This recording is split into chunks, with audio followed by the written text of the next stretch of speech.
Hi friends, welcome to KpeesTech. Microsoft Word, Excel, PowerPoint ഇതെല്ലാം നമ്മളെല്ലാം regular ആയിട്ട് use ചെയ്യുന്ന സോഫ്റ്റ്വെയർസ് ആണ്. നമ്മുടെ മൊബൈൽ ഡിവൈസിൽ ഒരു ഇമെയിൽ വന്നിട്ടുണ്ടെങ്കിൽ അതിലൊരു അറ്റാച്ച്ഡ് ഫയലായിട്ട് വേർഡോ എക്സലോ അല്ലെങ്കിൽ പവർ പോയിന്റ് ഫയലോ ഉണ്ടെങ്കിൽ നമ്മളത് ഡൗൺലോഡ് ചെയ്തിട്ട് ഓപ്പൺ ചെയ്യാൻ ട്രൈ ചെയ്യുമ്പോൾ അതിനെ സപ്പോർട്ട് ചെയ്യുന്ന സോഫ്റ്റ്വെയർ നമ്മളെ മൊബൈലിൽ ഇല്ലെങ്കിൽ അത് ഓപ്പൺ ചെയ്യാൻ കഴിയില്ല. ഈ സന്ദർഭത്തിൽ നമ്മൾ സാധാരണ ചെയ്യുന്നത് ആപ്പ് സ്റ്റോറിലോ പ്ലേ സ്റ്റോറിലോ ഒക്കെ പോയിട്ട് സപ്പോർട്ടിംഗ് പ്രോഗ്രാം ഡൗൺലോഡ് ചെയ്യും. മൈക്രോസോഫ്റ്റ് വേർഡ് ആണ് നമുക്ക് ആവശ്യം, വേർഡ് ആപ്പ് ഡൗൺലോഡ് ചെയ്യും. അല്ലെങ്കിൽ ഒരു എക്സലിന്റെയോ പവർ പോയിന്റിന്റെയോ എല്ലാം ആപ്പുകൾ ഡൗൺലോഡ് ചെയ്തിട്ട് യൂസ് ചെയ്യാറാണ് പതിവ്. ഇത് നമുക്ക് വളരെയധികം ഡിസ്ക് സ്പേസ് കൺസ്യൂം ചെയ്യുന്നതാണ്. കാരണം ഈ 3 ആപ്പുകളും കൂടി നമ്മൾ ഇൻസ്റ്റാൾ ചെയ്യുമ്പോൾ വളരെയധികം ഡിസ്ക് സ്പേസ് ഇത് എടുക്കും. എന്നാൽ ഇത് 3ഉം കൂടി കമ്പൈൻ ചെയ്തിട്ട് ഓൾ ഇൻ വൺ ആയിട്ട് മൈക്രോസോഫ്റ്റ് ഇറക്കിയിട്ടുള്ള ഒരു ആപ്പാണ് മൈക്രോസോഫ്റ്റ് ഓഫീസ് എന്ന് പറയുന്നത്. ഈ മൈക്രോസോഫ്റ്റ് ഓഫീസ് ഇൻസ്റ്റാൾ ചെയ്തിട്ടുണ്ടെങ്കിൽ നിങ്ങൾക്ക് ഇതെല്ലാം ഏത് ടൈപ്പ് ഫയലുകൾ വന്നാലും നിങ്ങൾക്ക് ഓപ്പൺ ചെയ്യാൻ കഴിയും. കൂടാതെ ഇതിന്റെ കൂടെ കുറെ കിടിലൻ സോഫ്റ്റ്വെയർസ് കൂടി ഇവരെ ആഡ് ചെയ്തിട്ടുണ്ട്. ഈ സോഫ്റ്റ്വെയർ എങ്ങനെ ഇൻസ്റ്റാൾ ചെയ്യാം, അതിന്റെ അഡീഷണൽ ഫീച്ചേഴ്സ്, ഫങ്ഷണാലിറ്റീസ് ഒക്കെ എന്തൊക്കെയാണ് എന്ന് നമുക്ക് ഇന്നൊന്ന് പരീക്ഷിക്കാം. ഇതിനായിട്ട് നമ്മൾ പ്ലേ സ്റ്റോർ ആണെങ്കിൽ പ്ലേ സ്റ്റോർ, അല്ലെങ്കിൽ ആപ്പ് സ്റ്റോറിലാണെങ്കിൽ ആപ്പ് സ്റ്റോറിൽ മൈക്രോസോഫ്റ്റ് ഓഫീസ് എന്ന് ഈ കാണുന്ന ആപ്പ് ഇൻസ്റ്റാൾ ചെയ്യാം.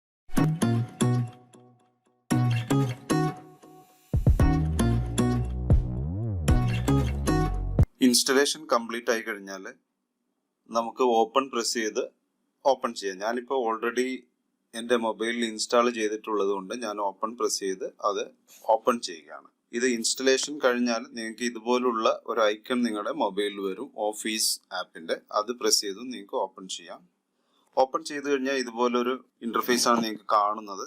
ഇവിടെ ഒരു പ്ലസ് ബട്ടൺ ഉണ്ട്. ഈ പ്ലസ് ബട്ടൺ ക്ലിക്ക് ചെയ്താൽ നിങ്ങൾക്ക് 3 അഡീഷണൽ ബട്ടൺ കാണും: നോട്ട്സ്, ലെൻസ്, ഡോക്യുമെന്റ്.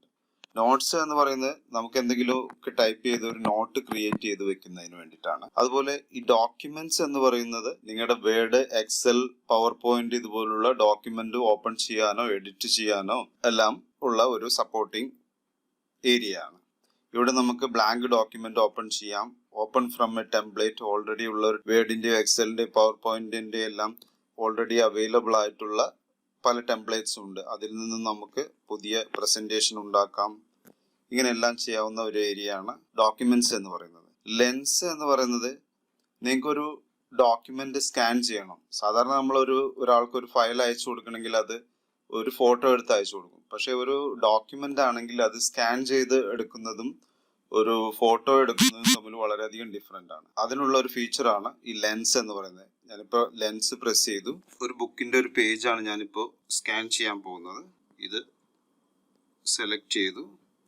ഇത്ര ഏരിയ, നമുക്ക് എത്ര ഏരിയ വേണോ അതെല്ലാം സെലക്ട് ചെയ്യാം. ഇതിൽ അഡ്ജസ്റ്റ് ചെയ്യാം. നമുക്ക് ലെഫ്റ്റ് റൈറ്റ് എല്ലാം അഡ്ജസ്റ്റ് ചെയ്യാം. എന്നിട്ട് കൺഫേം ചെയ്യുന്നു. കൺഫേം ചെയ്യുമ്പോൾ ഇതുപോലെ നമുക്കത് കറക്റ്റായിട്ട് സ്കാൻ ചെയ്ത് കിട്ടിയിരിക്കുന്നു. ഇവിടെ സ്വൈപ്പ് അപ്പ് ഫോർ ഫിൽറ്റേഴ്സ്, ഇവിടെ കുറെ ഓപ്ഷൻസ് ഉണ്ട്. None, auto, black and white. ഈ ബ്ലാക്ക് ആൻഡ് വൈറ്റ് എല്ലാം കൊടുത്താൽ കുറച്ചുകൂടി ക്ലിയർ ആയിട്ട് ഉള്ള ഒരു സ്കാൻ എഫക്റ്റ് കിട്ടും. മുകളിലായിട്ട് ടെക്സ്റ്റ് ഫീച്ചേഴ്സ് എല്ലാം ഉണ്ട്. നമുക്ക് ഇവിടെ എന്തെങ്കിലും ടൈപ്പ് ചെയ്യണം, ഇവിടെ എന്തെങ്കിലും അടിച്ചു ചേർക്കണം, ഒന്നിലധികം പേജുകൾ ഉണ്ട് നിങ്ങൾക്ക് സെൻഡ് ചെയ്യാൻ. അപ്പോൾ നമ്പർ എല്ലാം ഇടണം സ്കാൻ ചെയ്യുന്നതിൽ. ഇവിടെ നമുക്ക് ടൈപ്പ് ചെയ്ത് നമ്പർ എല്ലാം ഇടാം. അതുപോലെ ഇവിടെ ഫയൽ ടൈപ്പ് എന്ന് പറയുന്നത് PDF ഫയലായിട്ടോ വേർഡ് ഫയലായിട്ടോ നിങ്ങൾക്ക് സേവ് ചെയ്യാം. വേർഡ് ഫയലായിട്ടാണ് സേവ് ചെയ്യുന്നതെങ്കിൽ നമുക്കത് എഡിറ്റ് ചെയ്യാൻ കഴിയും. ഞാനിപ്പോൾ വേർഡ് ഫയലായിട്ട് സേവ് ചെയ്യാൻ പറയാണ്. ഡൺ കൊടുത്തു. അത് പ്രോസസ്സ് ചെയ്യാൻ കുറച്ച് സമയം എടുക്കും. അത് ഈ PDF കൺവേർട്ട് ചെയ്ത് അത് വേർഡ് ആക്കി മാറ്റുകയാണ്. Converting to Word. ഇപ്പം എൻ്റെ ഡോക്യുമെന്റ് ഒരു വേർഡ് ഫോർമാറ്റിൽ എനിക്ക് കിട്ടിയിരിക്കുന്നു. എനിക്ക് ഇതിൽ ടൈപ്പ് ചെയ്യാം, എഡിറ്റ് ചെയ്യാം, എന്ത് ചേഞ്ചസും വരുത്താം. ഇവിടെ എന്തെങ്കിലുമൊക്കെ ടൈപ്പ് ചെയ്ത് ആഡ് ചെയ്യണം എന്നുണ്ടെങ്കിൽ എനിക്കതെല്ലാം ടൈപ്പ് ചെയ്യാവുന്നതാണ്. ടൈപ്പ് ചെയ്ത് കഴിഞ്ഞാൽ നമുക്കത് സേവ് ചെയ്യാം. ഇതുപോലുള്ള ഫീച്ചേഴ്സ് ഒക്കെയാണ് ഇതിലുള്ളത്. ഇത് കൂടാതെ നമുക്കിവിടെ റൈറ്റ് സൈഡിലായിട്ട് ആക്ഷൻസ് എന്ന് പറയുന്ന ഒരു ബട്ടൺ ഉണ്ട്. ഇത് ക്ലിക്ക് ചെയ്തിട്ടുണ്ടെങ്കിൽ കുറേ അധികം കിടിലൻ ഫീച്ചേഴ്സുകൾ ഉണ്ട്. ഇതിൽ ഇമേജ് ടു ടെക്സ്റ്റ് എന്ന് പറയുന്നത് നമ്മളൊരു ഇമേജിനെ ടെക്സ്റ്റ് ആക്കി കൺവേർട്ട് ചെയ്തെടുക്കാൻ കഴിയും. അതുപോലെ ഇമേജ് ടു ടേബിൾ, ഇമേജിനെ ടേബിൾ ആയിട്ട് കൺവേർട്ട് ചെയ്യാൻ കഴിയും. സൈൻ എ PDF, ഒരു PDF ഫയലിൽ നമുക്ക് എങ്ങനെ സിഗ്നേച്ചർ രേഖപ്പെടുത്താം, ഇതിനെപ്പറ്റി ഞാൻ ഡീറ്റെയിൽ ആയിട്ടൊരു വീഡിയോ ചെയ്തിട്ടുണ്ട്. മുകളിൽ ഐ ബട്ടണിൽ ക്ലിക്ക് ചെയ്താൽ ആ വീഡിയോ നിങ്ങൾക്ക് ഡീറ്റെയിൽ ആയിട്ട് കാണാവുന്നതാണ്. അതുകൊണ്ട് ഞാൻ കൂടുതലായി അതിനെക്കുറിച്ച് എക്സ്പ്ലെയിൻ ചെയ്യുന്നില്ല. സ്കാൻ ടു PDF എന്ന് പറയുന്നത് നമുക്ക് സ്കാൻ ചെയ്ത് PDF ആക്കിയിട്ട് ഒരു ഫയൽ സേവ് ചെയ്യാം. പിക്ചർ ടു PDF, ഒരു പിക്ചറിനെ PDF ആക്കി മാറ്റാം. ഡോക്യുമെന്റ് ടു PDF, ഒരു ഡോക്യുമെന്റിനെ PDF ആക്കി കൺവേർട്ട് ചെയ്യാം. PDF ടു വേർഡ്, ഒരു PDF ഫയലിനെ വേർഡ് ആയി കൺവേർട്ട് ചെയ്യാം. അതുപോലെ ഇവിടെ ട്രാൻസ്ഫർ ഫയൽസ്, ഈ ട്രാൻസ്ഫർ ഫയൽസ് എന്ന് പറയുന്നത് നമ്മുടെ കമ്പ്യൂട്ടറിൽ നിന്ന് ഒരു ഫയൽ നമ്മുടെ മൊബൈലിലേക്ക് ട്രാൻസ്ഫർ ചെയ്യണം, അല്ലെങ്കിൽ മൊബൈലിൽ നിന്നും ഒരു ഫയൽ നിങ്ങൾക്ക് കമ്പ്യൂട്ടറിലേക്ക് ട്രാൻസ്ഫർ ചെയ്യണം. ഇതെങ്ങനെ സാധ്യമാക്കാം, ഇത് നമുക്കൊന്ന് ടെസ്റ്റ് ചെയ്ത് നോക്കാം. ഞാനിപ്പോൾ സെൻഡ് എന്ന് ക്ലിക്ക് ചെയ്ത് പറയുന്നത് go to transfer.office.com on your computer and scan the QR code. കമ്പ്യൂട്ടറിൽ പോയിട്ട് ഈ സൈറ്റ് ഓപ്പൺ ചെയ്യാം.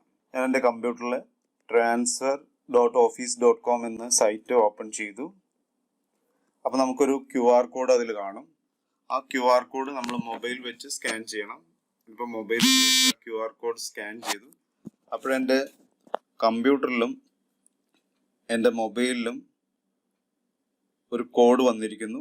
കൂടാതെ ഇത് പെയർ ചെയ്യാനും പറയുന്നു. അപ്പോൾ നമ്മൾ കമ്പ്യൂട്ടറിലും പെയർ എന്ന് ക്ലിക്ക് ചെയ്യണം, നമ്മുടെ മൊബൈലിലും പെയർ എന്ന് ക്ലിക്ക് ചെയ്യണം. ഇത് ചെയ്തു കഴിഞ്ഞാൽ നമ്മുടെ കമ്പ്യൂട്ടറും മൊബൈലും തമ്മിൽ പെയർ ചെയ്തു. ഇനി നമുക്ക് ഫയലുകൾ അങ്ങോട്ടും ഇങ്ങോട്ടും ട്രാൻസ്ഫർ ചെയ്യാം. ഞാനിപ്പോൾ ഒരു ഫയൽ എൻ്റെ മൊബൈലിൽ നിന്നും സെലക്ട് ചെയ്യുന്നു. ഒരു ഫയൽ സെലക്ട് ചെയ്തു, മുകളിൽ കാണുന്ന ടിക്ക് മാർക്ക് പ്രസ് ചെയ്തു. ഇവിടുന്ന് 100% സെൻഡ് എന്ന് കാണിക്കുന്നു. ഈ ഫയൽ എൻ്റെ കമ്പ്യൂട്ടറിലും അതേ സമയത്ത് കിട്ടിയിരിക്കുന്നു, ഇവിടുന്ന് ട്രാൻസ്ഫർ ആയിട്ട്. ഇതുപോലെ നിങ്ങൾക്ക് കമ്പ്യൂട്ടറിൽ നിന്നും മൊബൈലിലേക്കും ട്രാൻസ്ഫർ ചെയ്യാൻ കഴിയും. ഈ വീഡിയോ ഇഷ്ടമായിട്ടുണ്ടെങ്കിൽ ലൈക്ക് ചെയ്യുക, ഷെയർ ചെയ്യുക. Thank you.